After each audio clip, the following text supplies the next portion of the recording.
Let us explore the meditation classic radical creativity, and then meditate like a Jedi. This morning, let's excuse me. This morning, let's explore the fourth of 6 verses. Radical creativity was written many centuries ago by the great Buddhist reformer Vajra, who was known in Tibet as Gaurab Dorje. So here's my intention. I'd very much like to just read you the passage, then explain it, and finally recite it again. Kind of like an Oreo cookie.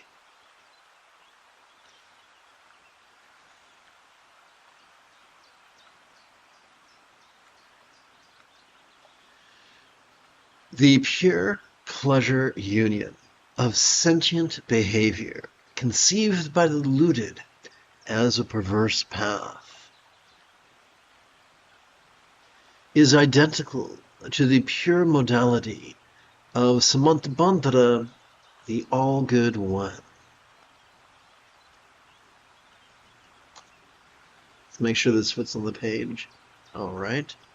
Whoever understands such sameness is a Buddha, Lord of all. Okay, there's a lot. Let's dig in. So, consider, if you will, the idea of tantric sex. Tantric sex clearly is pleasurable, but it's not the only other source of pleasure. There are visual delights. There are auditory delights. Yes, there are sensual delights. Some are G-rated. There are gustatory delights, your favorite food. There are olfactory delights, your favorite scent. The deluded would say, "Sinner's in a heap of trouble." What's wrong with that? Let's explore that. What's wrong with being appalled at pleasure? To do that, I'd like to share a different set of visual aids with you.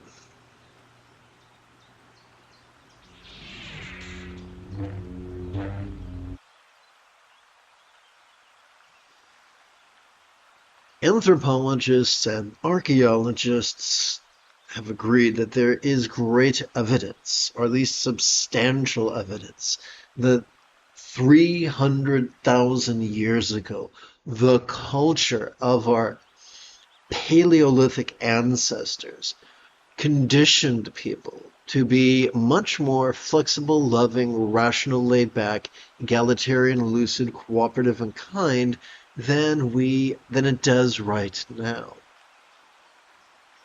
That was fabulous. Sadly, after about 290,000 years, we saw the Neolithic revolution and its advent of proto-capitalism, which conditioned the masses to be rigid, fearful, superstitious, controlling, elitist, cryptic, competitive, and cruel. This is why Sturgeon's law reminds us that 90% of everything sucks. This describes not just things and beings, but people, even meditation teachers. When meditation teachers are rigid and fearful and superstitious and controlling, they have forgotten that the fourth enlightenment factor is joy. And they are rigid and grim-faced. Let's head back to the text.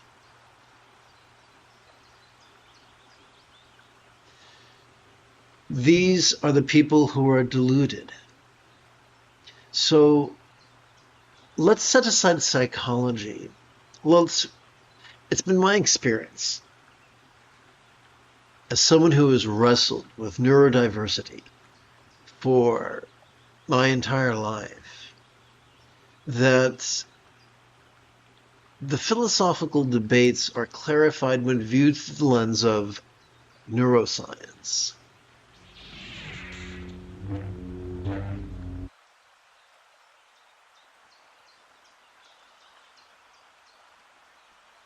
The rigid, the fearful, the superstitious, the controlling are going to implore us to actively focus and actively analyze, thus overworking our dorsolateral and medial prefrontal cortex, which drives us to present with symptoms of depression, no less trigger our amygdala, the seat of anxiety and aggression. These people, this is the physiological process that drives the delusion that declares war on pleasure for pleasure's sake. Let's head back to the text.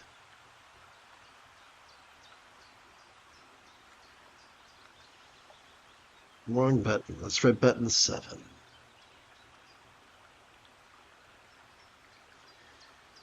The pure pleasure union of sentient behavior conceived by the deluded as a perverse path is identical to the pure modality of Samantabhadra, all good one. So, yes, this language is metaphor rich. I find that the key is to convert metaphors into similes. So this famous piece of tantric artwork is known in English as the All Good Ones Sporting and Tantric Union. It could be described in Sanskrit as Samantabhadra, Samantabhadri, Karamamundra. It could be described in Tibet as Kundu Zong Po, Kundu Zong Mo, Yabyam. Tamara Tamara. What's the basic issue here? The name of this individual is All Good One. And so what the message is that anything we perceive can serve our good when we cooperate with our autonomic nervous system. So when we set aside competing against our autonomic nervous system and begin to passively cooperate with it, this happens. As we relax into our exhalation, whatever pleasure or pain we might have noticed during our previous inhalation could feel as if it was melting into the simplicity of physical energy. And thus, this energy drives the cogs and gears of our figurative enlightenment machine. Enlightenment is not a destination, it's a process. The simple act of cooperating with our own autonomic nervous system in a way that helps us to notice and relax in harmony with our inhalations and our exhalations, respectively, is the key to us effortlessly experiencing wisdom and love and the mastery of going with the flow, not in a scattered way, but in a deeply centered manner. Whoever understands such sameness is a Buddha Lord of all. This is hyperbolic and is quite fun. But let's not get spooked here. For a moment, I'm going to drag you by the ear back to the diagrams. The diagrams, not the diagrams. Dun dun dun, digga dun dun dun dun dun, digga dun dun. Not the diagrams.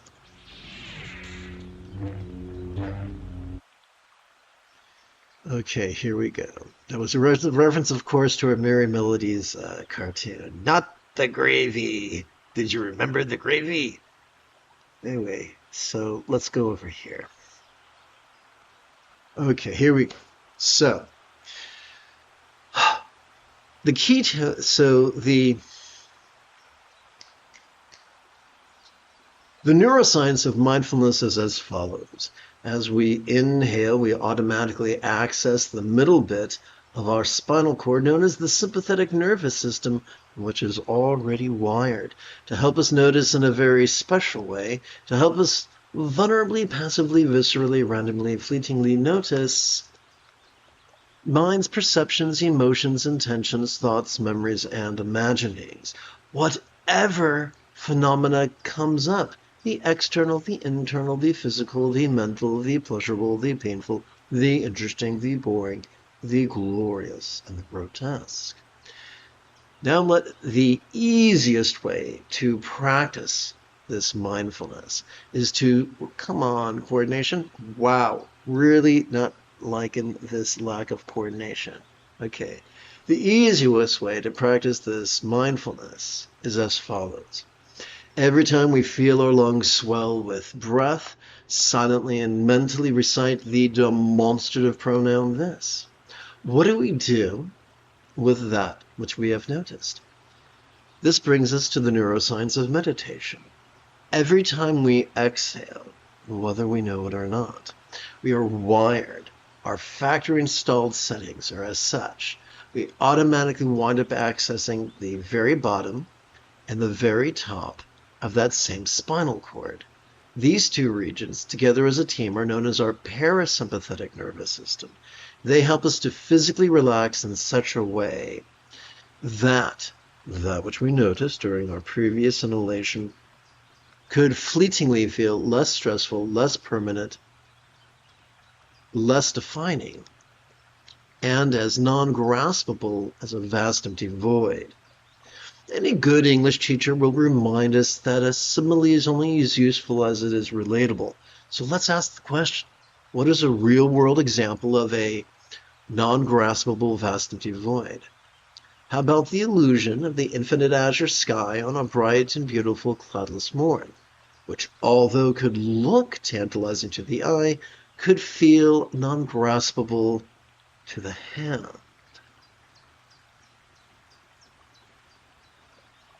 And so the essence of meditation is for us to silently and mentally recite the verb rest each time we notice our lungs subtly sink as gently we exhale.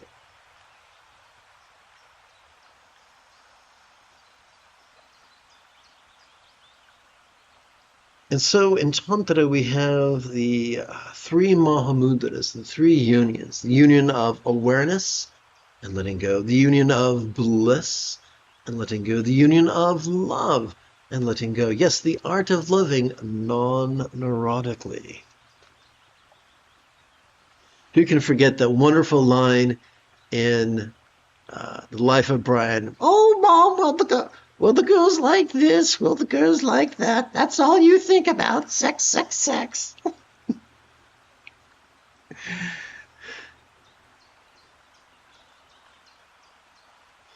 So let's go back to the hyperbolic statement. Those who understand this oneness, this sameness, or a Buddha, Lord of all, think of it this way. The key to not intellectually understanding it, not superstitiously believing it, but viscerally experiencing it, is noticing and relaxing in harmony with our inhalation and our exhalation, something we are already wired to do. This is why you've heard so many times in your life, get out of your own way. We are already wired to be Buddhas. What if enlightenment was as simple as getting so good at the Buddha's Eightfold Path that we practice it spontaneously, habitually, easily, and effectively? As children, the task of learning how to use the commode instead of our diapers, how to brush our teeth, how to tie our shoes, how to ride our bike, felt like insurmountable tasks. And yet eventually, as children, we got so good at them that we were able to perform those tasks, you guessed it, spontaneously, habitually, easily, and effectively. This is what's wild. If every 12 hours or so we cooperate with our mechanisms for mindfulness and meditation, something amazing happens. The remaining 6 folds of the path take care of themselves.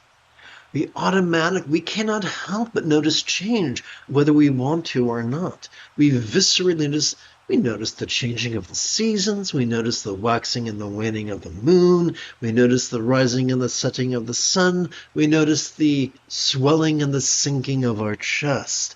We cannot help but notice change, and it fuels our tendencies to relax and let go at least a little bit, at least fleetingly, during our exhalation, until the next inhalation and the cycle begins afresh.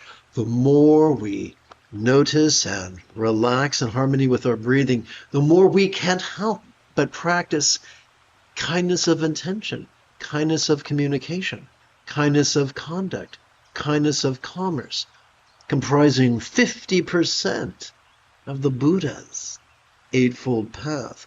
The more we notice and relax in harmony with our inhalation and our exhalation, the more our choices and our utterances and our deeds flow, not from calculated contrivance, not from wild scatteredness, but instead from love's deeply centered spontaneity. A rose by any other name smells as sweet. You could call this right effort.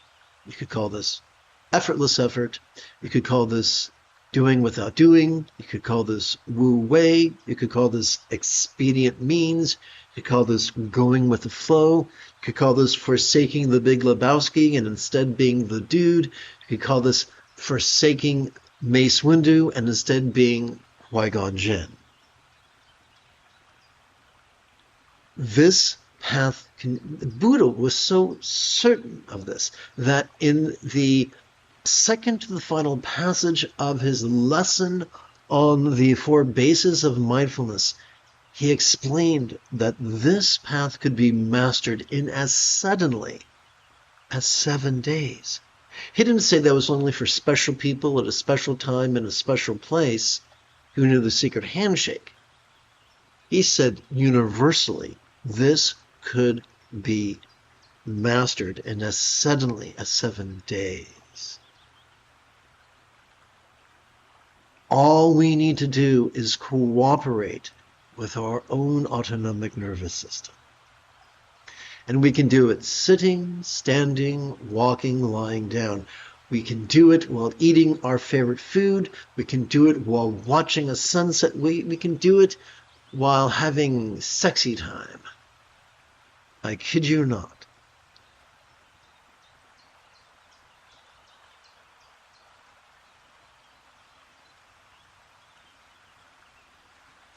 Having completed our opening explanation, let's take a moment to shift gears. It is Rey Skywalker early Sunday morning. At least it is here in Southern California. Come, let us meditate like a Jedi. After about 30 seconds of housekeeping. This is the Dzogchen Sende Lama Jigme Gyatso of the Buddha Joy Meditation School. For more than 30 years, I have harnessed my autistic special interests as well as my ADHD hyperfocus to spend about 8 hours a day, almost every day, studying, practicing, mastering, and reverse engineering the teachings and techniques of each school of meditation so that I can become your personal, nerdy, neurodivergent guide to nirvana. Welcome, my friends, to meditate like a Jedi.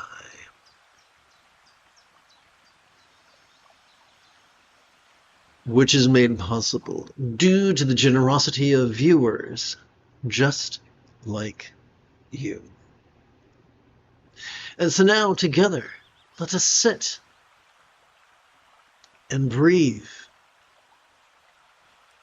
and watch the antics of mind as well as rest into its fleetingly non-graspable aspect. You are not in this alone. The moment you have a specific question about the philosophies or meditations of Taoism, Buddhism, Dzogchen, Zen, Tantra, or Mahamudra, simply type your questions in great detail in the chat window.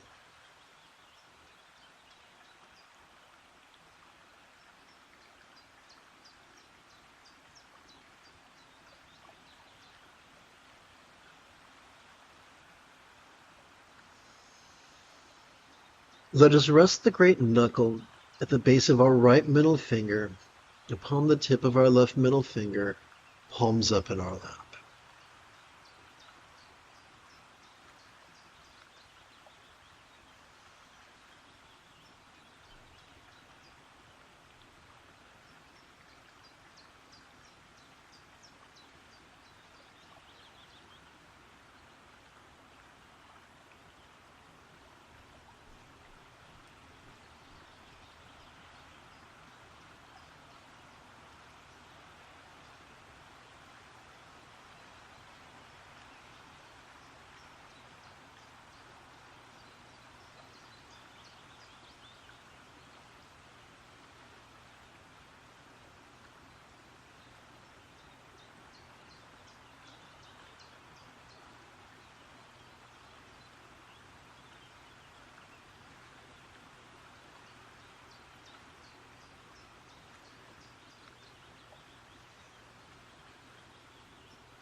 The free fall, that is meditation, could feel triggering to our controlling tendencies that we have been conditioned to experience since birth.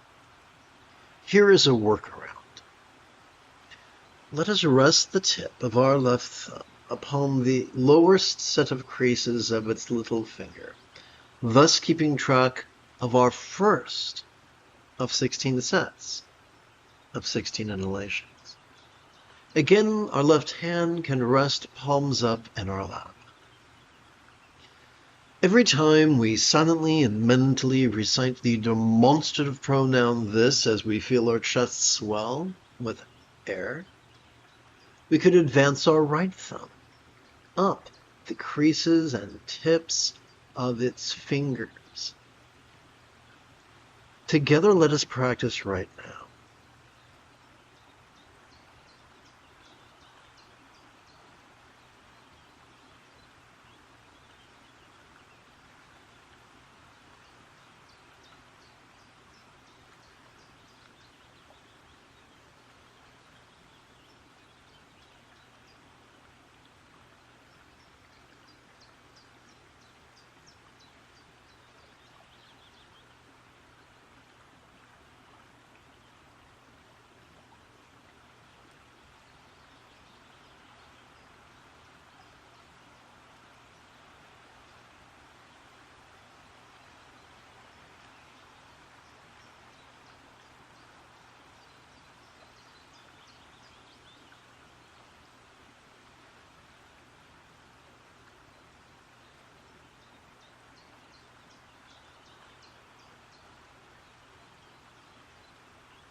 As you can tell, I've run out of places on my right hand upon which to rest my right thumb. Therefore, I return my attention to my left hand and advance my left thumb up to its second set of creases. And now you viscerally get the idea that we could count 16 sets of 16 inhalations each. 16 inhalations takes a little more than a minute. 16 sets of 16 inhalations takes a little more than 20 minutes. Our first collection of 16 sets could take, let's try this again. Our first collection of 16 sets could take about 20 minutes. Our second collection might take more than 40 minutes. Our third collection might take more than 60 minutes. Overwhelmed? No problem. The antidote is repetition.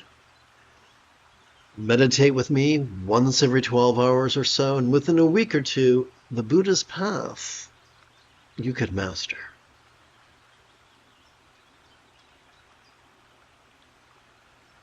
By the way, I do flop about as if I was the love child of Robin Williams and a Muppet.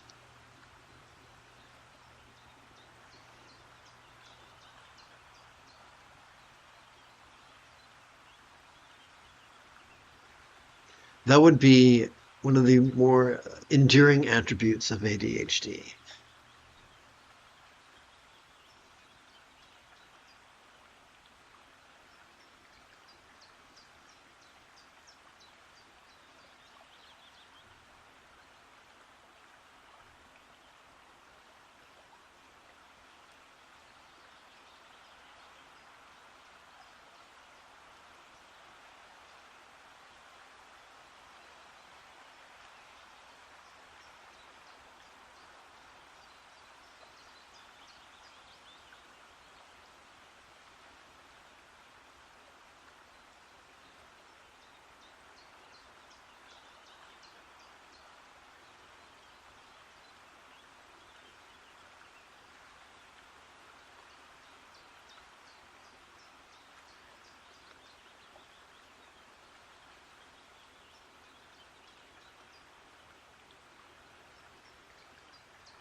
The fourth enlightenment factor is joy.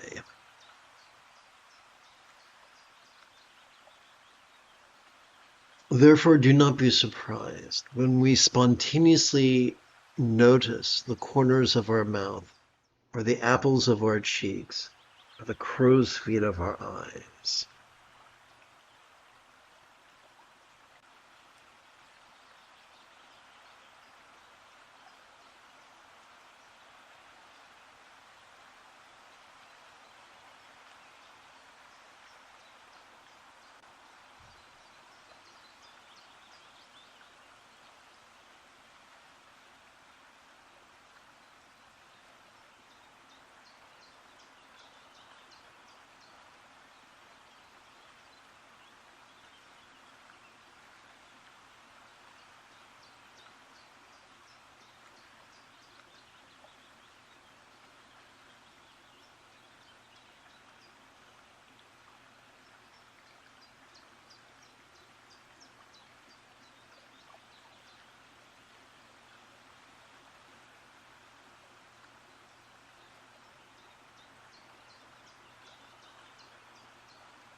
Each inhalation is an opportunity to sit tall.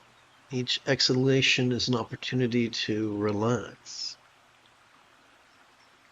Thus, with each inhalation, we could notice a subtle bump in our energy, the third enlightenment factor.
Even though the first, third, and sixth enlightenment factors are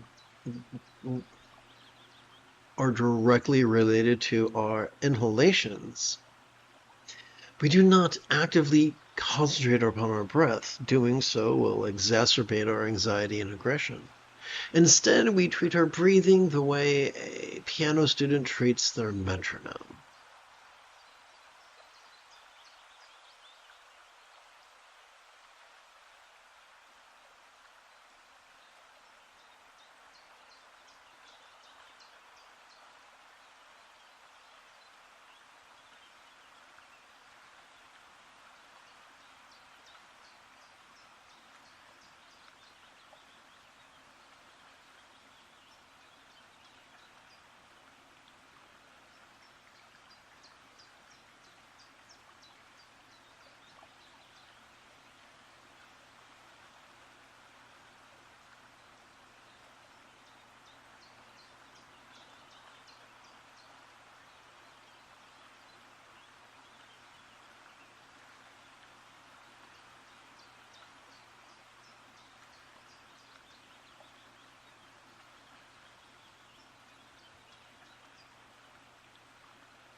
The moment you have a specific question about the philosophies or techniques of Taoism, Buddhism, Dzogchen, Zen, Tantra, or Mahamudra, simply type your question in great detail in the chat window.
You have taken your first step into a much larger world. If you feel that I have earned it, you could give this live stream a thumbs up. You could even help support this channel. In approximately 3 hours, I would very much like to return to lead today's second exploration of the meditation classic Radical Creativity, as well as Meditate like a Jedi.